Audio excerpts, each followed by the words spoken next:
ತಂದಿಟ್ಟು ಆ ಧ್ವನಿಯ ಕತ್ತಲಲ್ಲಿ ಲೀನವಾಗುವುದು. ನಾನು ದಯಾಮಯನಾದ ಭಗವಂತನ ಕೃಪೆಯೊಂದೇ ತಿಳಿದು ಆ ತಿಂದು ನೀರು ಕುಡಿದೆ. ಆ ಮನುಷ್ಯನ ಬಗ್ಗೆ ನನ್ನ ಹೃದಯ ಕೃತಜ್ಞತೆಯಿಂದ ತುಂಬಿ ಹೋಯಿತು. ಬೆಳಗ್ಗೆ ಅವನಿಗಾಗಿ ಕಾಡಿನಲ್ಲಿ ಹುಡುಕಿದೆ, ಆದರೆ ಯಾವ ಮನುಷ್ಯನಾಗಲಿ ಹಳ್ಳಿಯಾಗಲಿ ಹತ್ತಿರ ಎಲ್ಲೂ ಕಾಣಲಿಲ್ಲ. ಮನುಷ್ಯನೂ ಕಾಣಲಿಲ್ಲ, ಯಾವ ಊರು ಕಾಣಲಿಲ್ಲ, ಹಳ್ಳಿ ಇದೆ ಅಂತ ಕಾಣಲಿಲ್ಲ. ಯಾರು ಭಗವಂತ ಎಲ್ಲಿ ತಂದಿಟ್ಟು ಅನ್ನೋದು ಗೊತ್ತಾಗಲಿಲ್ಲ. ನಿನ್ನ ಜೊತೆಗೆ ಯಾವಾಗಲೂ ನಾನಿರುವೆ ಎಂಬ ಭಗವಂತನ ಆಶ್ವಾಸನೆಯನ್ನು ಅಂದು ಅನುಭವಿಸಿದ ಇಚ್ಛೆ ಅವರಿಗಾಯಿತು. ಯಾವಾಗಲೂ ನಾನು ನಿನ್ನ ಜೊತೆಗೆ ಇರ್ತೀನಿ ಅಂತ ಪರಮಾತ್ಮ ಹೇಳಿದಂಥದ್ದು ಮತ್ತು ತಿಂಡಿ ತಿನಿಸು ಅಂದಿದ್ದು ಅವನಿಗೆ ಯಾವಾಗಲೂ ನಿನ್ನ ಜೊತೆ ಇರ್ತೀನಿ ಅನ್ನೋವಂಥ ಭಾವನೆ ಬಂತು. ಬಹುವಾಗಿ ಮಗನನ್ನು ತನ್ನ ಕಡೆಗೆ ಸೆಳೆಯಲು ಪ್ರಯತ್ನಪಟ್ಟರು. ಅದಾಗಲಿಲ್ಲ. ಶಾರದರು ಕಾಶೀಪುರಕ್ಕೆ ಶ್ರೀರಾಮಕೃಷ್ಣರನ್ನು ನೋಡಲು ಹೋಗುವುದನ್ನು ನಿಲ್ಲಿಸಲಾಗಲಿಲ್ಲ. ರಾಮಕೃಷ್ಣರನ್ನು ನೋಡಕ್ಕೆ ಹೋಗಲಿಕ್ಕೆ ಬಿಡಲೇ ಇಲ್ಲ ಯಾರು, ಶಾರದಾ. ಆದರೆ 1886 ಆಗಸ್ಟ್ 16ರಂದು ಶ್ರೀರಾಮಕೃಷ್ಣರು ಇನ್ನಿಲ್ಲವಾದರು. ಅವರ ಮೃತ್ಯು ಆಗುತ್ತೆ, ತೀರೋಗ್ತಾರೆ. ಶಾರದರ ತಂದೆ ನಗುತ್ತಾ ಅವರಿಗೆ ಸಂತೋಷ ಆಗುತ್ತೆ. ಇನ್ನೇ ನನ್ನ ಮಗ ನನ್ನ ಕೈಗೆ ಸಿಗ್ತಾನಲ್ಲ ಅನ್ನೋ ಭಾವನೆ. ಶಾರದರ ತಂದೆ ನಗುತ್ತಾ, ನಾನು ಕಾಳಿ ಘಾಟ್ನಲ್ಲಿ ಮಂತ್ರೋಚ್ಚಾರಣೆ ಮಾಡಿದೆ, ಆದ್ದರಿಂದ ನನಗೆ ಫಲ ದೊರಕಿತು ಅಂತ ಅಂದ್ಕೊಂಡ್ಬಿಡ್ತಾರೆ. ನಾನು ಕಾಳಿ ಘಾಟಲ್ಲಿ ಮಂತ್ರೋಚ್ಚಾರಣೆ ಮಾಡಿದ ಮೇಲೆ ನನಗೆ ಈ ರೀತಿ ದೊರೆತು ನನ್ನ ಮಗ ನನ್ನ ಮನೆಗೆ ಬರ್ತಾನೆ ಅಂತ ಅವ್ರು ಅಂದ್ಕೊಳ್ತಾರೆ. ನನಗೆ ಫಲ ದೊರೆಯಿತು ಎಂದರೆ ಶ್ರೀರಾಮಕೃಷ್ಣರು ಸಾಯಲು ಪ್ರಾರ್ಥಿಸಬೇಕು ಅಂತ ಅಂದ್ಕೊಳ್ತಾರೆ ಇವರು. ಮಗನ ಮೇಲೆ ಅದೆಂತಹ ಮೋಹ ಅವರಿಗಿತ್ತು. ಶ್ರೀರಾಮಕೃಷ್ಣರ ನಿರ್ಣಯದ ನಂತರ ತನಗೆ ಶಾರದನ್ನು ಸಿಗುತ್ತಾನೆಂದು ಭಾವಿಸಿದ್ದರು. ಆದರೆ ಹಾಗಾಗಲಿಲ್ಲ. ಅವರ ತಂದೆ ಭಾವಿಸಿದ್ದರು.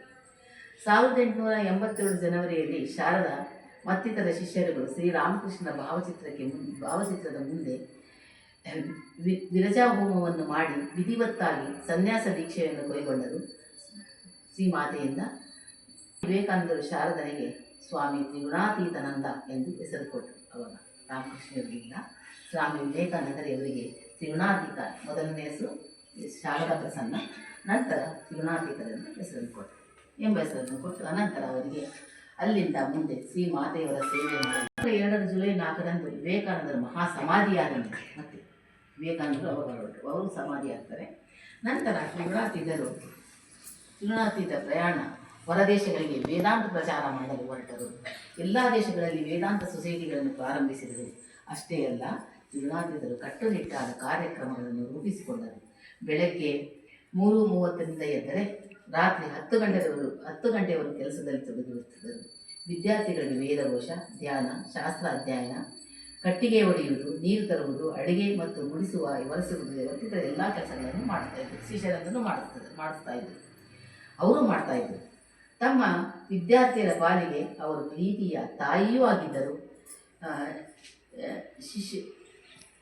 ತಾಯಿನೂ ಅವರೇ ಆಗಿದ್ದರು, ತಂದೆಯೂ ಆಗಿದ್ದರು. ಯಾಕೆ ಅವರ ಶಿಷ್ಯರಿಗೆಲ್ಲ.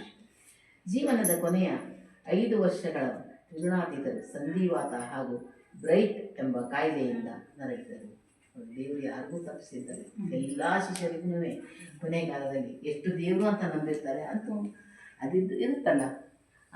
ನಾವು ಮಾಡಿದ ಕರ್ಮಗಳು ಅನೇಕ ಜನ್ಮದ ಸಂಪ್ರಾಪ್ತ ಕರ್ಮಬಂಧ ವಿದಾಯಿನಿ ಅನ್ನೋಂಗೆ ಅದನ್ನು ನಾವು ತೀರಿಸಲೇಬೇಕು. ನರಳಿದೆ. ಜನವರಿ 9ರಂದು ಮಧ್ಯಾಹ್ನ ಸ್ವಾಮಿಗಳು ತಮ್ಮ ತರುಣ ಶಿಷ್ಯರೊಬ್ಬನಿಗೆ ಚಂದ್ರಮಾನದ ಪ್ರಕಾರ ಸ್ವಾಮಿ ವಿವೇಕಾನಂದರ ಜನ್ಮದಿನವಾಗಲಿರುವ ಮಾರನೆಯ ದಿನವೇ ನನ್ನ ದೇಹತ್ಯಾಗ ಮಾಡುವುದಾಗಿ ತಿಳಿಸಿದರು.